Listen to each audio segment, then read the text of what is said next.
Hi viewers, வாங்க நெல்லிக்காய் candy recipe பண்ணலாம். ரொம்பவே சிம்பிள் மெத்தடுங்க. 250 கிராம் நெல்லிக்காய்கள் நல்லா வாஷ் பண்ணிவிட்டு ஒரு 5 மினிட்ஸ்க்கு பாயில் பண்ணி எடுக்கணும்.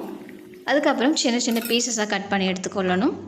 அதுக்கப்புறம் கட் பண்ணதுக்கெல்லாம் ஒரு பக்கம் வச்சுட்டு 2 கப் சீனி, அதோட தேவையான 2 கப் அளவு இல்லாட்ட உங்களுக்கு தேவையான அளவு தண்ணீரை சேர்த்து நல்லா பாயில் பண்ணி சீனி கரையிற வரைக்கும் பாயில் பண்ணி எடுத்துக்கொள்ளணும்.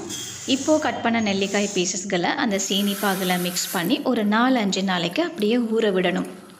அதுக்கப்புறம் ஒரு 3-4 நாளைக்கு ஒரு நல்ல வெயில் அடிக்கிற இடத்துல காய விடுங்க. நல்லா ஹார்டாகி வந்துடும். பிறகு அதை ஒரு கப்பில் போட்டு ஐசிங் சுகர், அப்படி இல்லைனா சுகரை கூட நீங்கள் பவுடர் பண்ணி அதோட மிக்ஸ் பண்ணி நல்லா ஷேக் பண்ணி எடுங்க. ஃபைனலி அம்லா கேண்டி ரெசிபி தயார்.